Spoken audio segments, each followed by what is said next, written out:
Hello, hi, Xposed GHFM Bamboo, subscribe, share. Minutu mana wonsaka. Pacho, Asiamah, agrada kuno. Ena nsamsem ya yete wo intenti we so na fidie no so na mpesa meka wansem. 1 gig agrada anu akuma.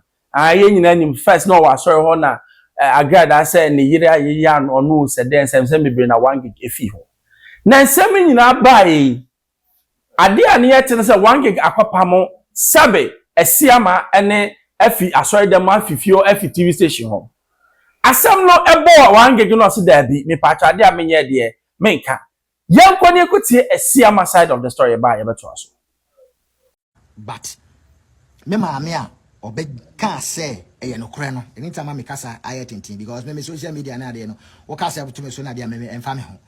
Me sister obeka say bebre e de ato me so agum animu ase eno no nyama asem but say asem aba na ya chi no na obi ama force publication na sabre na wasi nyina ye kan hu bom na ya adwene baako na yeti be kwan ya ebefa so a ye be yi ye nua no apie no sabre na mode atrosem kunsun papa mo ba enye enti mesere obi be diedi ese eye wo maame na aba beka ese eye no kore obeka nsem bebre e de akire pepa cho no kore no nyina no media for meka se media bia o investigator mo munye investigation anase se Asiamah ewo CCTV footage bi a kire se mabani fie empode ne nsa abebo ne dan mu bang ya onfa emra meto abonten anase mawura efie ho kra mawura ho mpo a onfa emra na omemfa meto abonten na ewiase nyina ehu se empode ba ko TV station ho nyese TV na dum TV ne enum ye TV a eye adwuma enti se TV ne ye adwuma na se matimi akopamo workers ye wo ase TV ne bedum enti no TV no so no ade blocker se ko ba bia enti no so no mfa eno so ho evidence e kire se makọ efie ho na makọ akọkọ pamo workers a ewo TV station na me de padlock ato ho ato asore no me maame a owo me o etimi abegi agiram na Asiamah fra o mabegina property so na omudi ntro ere to me so no menim the motive behind that ade na omoye no menti ase na me dwene ho a ensiso because enti ase nim ese me ankasa me maame ebeba aba be kasa asem no aye wo public e de a kire se nya social media for e kan e no kore wo maame wunim se enye no kore me maame wo fie ene mama party fie no e 100 meters e de da no enti se me bakra be ye de bi wo kra wo fie ho a obete TV station ene be bia me maame efie eti just make us say lolo kwan kwan ni twantemu just 500 meters na wadru ho asoro ho waja junction say 1 gig ma ko gina ho ekita padlock ekita hammer amede ya na 1 gig hwan enim 1 gig obehu se ma be gina asoro ho onfa camera ento me so hwan pa na be hu se 1 gig aba abegina asoro ho onfa camera ento me so ana ma be gina fie ho eye dede pesi etu Asiamah onfa camera ento me so na wo be gina mekwa TV ho akoko ye dede esi makotu omu ofiri ho ana weka ben o se ma be pamo no sa weka ne mekasa weka ben en wo so ye dwuma to this TV na me aba ho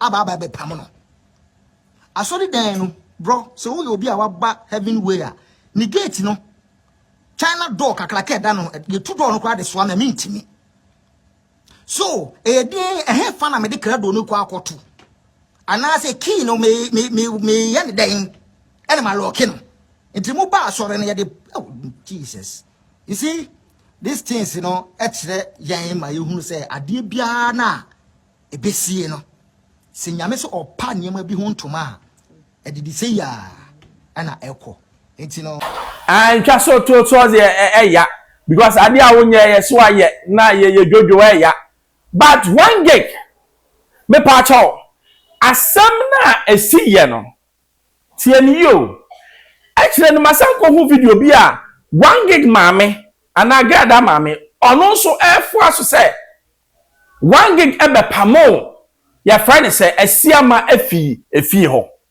Yanko tie sa video no ba ye ba mbitu no babom. Ye me ba 1 gig. Ade a waye na ye me ya ye ma wereko.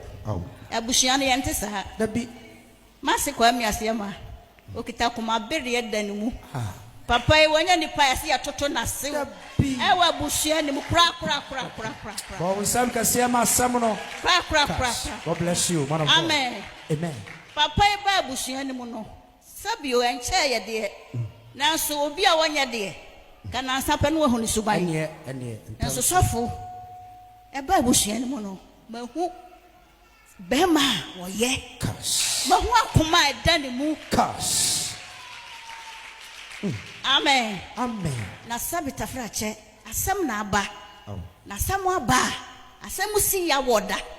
Da yen kantre papa ne se on free ni fie wotim. Na enko. On ko hefa. Wawa. Sasi ye ne sentia. Eti mi ba 1 gig. Sa ni jambra asem na waye tia na konta no.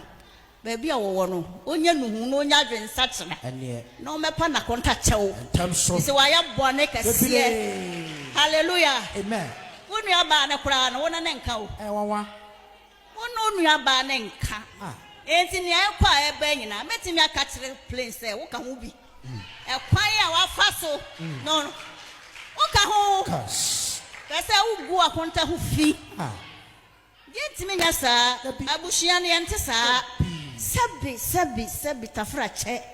Sa me ba no pafiri mu mpa. Metimi nka nkyere masse se.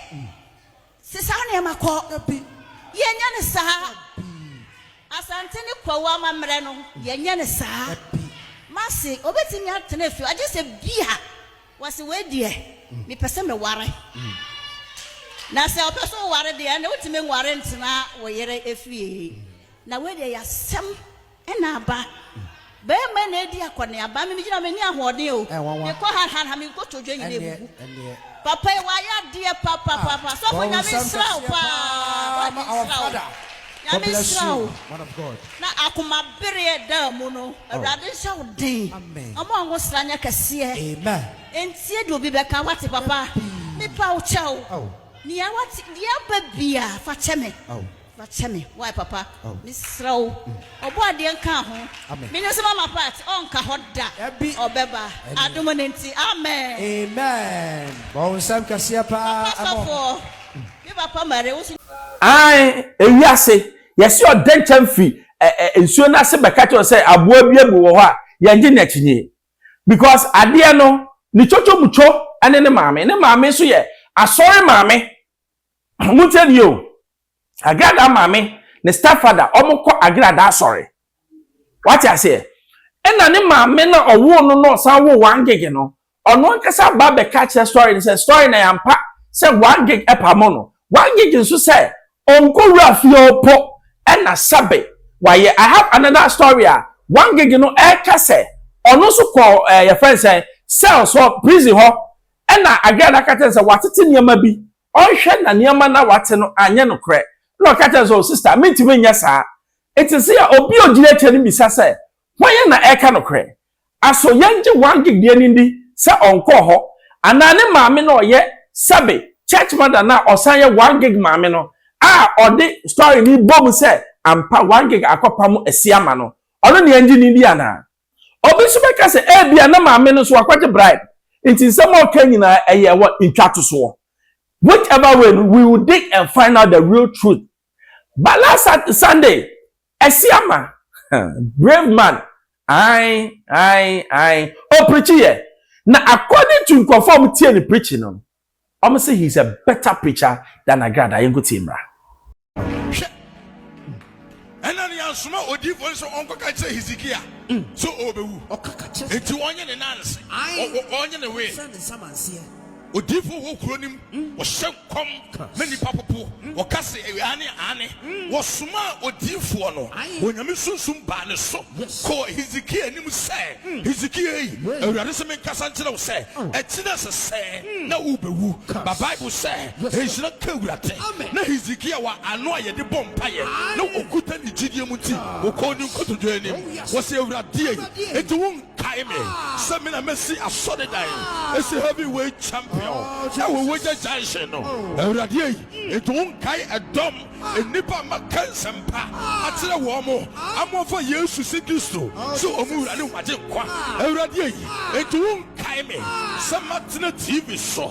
I can't watch them. I tell you, pump and already, it won't carry me. Say, I all night, and I'm a and then the puppy frame. I can't say, I do musica. Already, it won't carry me. Say, I want Chuma and I'm a and every year we say, Bible say Hezekiah boss empire, Hezekiah boss empire, and Tamsua, and Tamsua. No, I'm the Enfiano, Pebre, a Yamonyam, a Yesika, a Yeti, a Pecha, and we yesterday more. No, what they are kind of Sana ABC, it was a total Ebasa. Asiamah, Asama Canning asses me. I say, Ebi wo ho a Yesu tumi suma se kwa fiase asemwe ye betim ne atoto Paul and Silas ye do mo kwa fiase no omo ko kyerɛkyerɛ nyame asem ai ye betim se de ato Joseph a okwa fiase a osesa inmate ni na ma ombagi Yakobon diye Yakobon owo niam bebre a otimi ye enti ne okesi so ane se ono de ogidi se ne yire afiase na wakono Yakobon se onko na onfa nko kasem. Woni mienti enkofo se Asiamah is a better preacher than Agada. Me be kirawo. Hwe maka bibi a kirawo. Me say the pulpit, which is the symbol of Jehovah. Any place I settle personal score. Ye kan nyame asem. Ye itina sometimes asofo be de ya e na me wo we ni so na me bu afu no because enye ho na sabi ma betie. Asiamah is smart. The same way no waka de here once but or the ayam fato one mo bi. Mimi de amitie no mi hu say baby anyame de obeko bia no owo nhihye ma eno na Asiamah kire me no. Eye deep. Wo a woni nyansa no onti ase. O pa che say baby anyankopon odum besi bia say ye fiase say ye hefa say krofoforo so is to what propagate his word and na say we beka na asem na atre because adeni nyina say wiase nyina te nyame asem ansa no waba ndanse na me read bi wiase South Korea wo mo nim nyame bia o enti mu amu prese nyame mra ntu na nyame mai no South Korea for no mo nim nyame no omo we fa no mo ko enti ewu a wo hwam no wotimi wura South Korea ina akoka nyame asem na twa otikura anka normal because what can nyame asem sana Asiamah ka opata so we Kristoni a manyame asem ne hu hia na when so go to buttress the point and say tell my idea Agada akwane bisa say Agada ide na because say empaibo na hwe Agada baby a wadu enye nipa na bejew enye wonafo na bejew namfo ni nyina bedwane asori ni kwa mu na omo no omeba 1 2 3 onwom biem baby a wadu no nipa kopo betimi adu ya Jesus media minim say Yesu ana Jehovah Agada adwuma na ye de man no ohun adwuma ne ye ai that is my opinion obi ti say Jonah yesuma nonko no okowura well no ebeli no that was the time otimi who said Nyankopon ye Nyankopon enti Agada mimi de hwan me se mebu atai boni ne yenyina ye dibi timi mu atai na ne ameka ne se baby a wakono bisa Awurade asamba akopɛ bisa Awurade se ahana maba no ede na pesa meye ewo wiase hwe Nyankopon time Nyankopon kasa is when you are alone. Me, I've been there before, so I know what I'm saying. Time the whole world has rejected you. Are we alone? That is when God speaks. Intimate gather, be send Nyankopon question where God will answer you. Now, obebano, you come out as a better person. Bonia we nyina nyame say, ni nyina me de acham. Me wo na wo fita na mo ba enya biem. Enti agada fa we nyina suade na hu se ewiase ne wo no sabe enya me na enyame. Aha Xposed GHFM Bible subscribe share. Me too man answer ka be manuasi. Keep watching Xposed GH, the best channel on all of YouTube. Yes.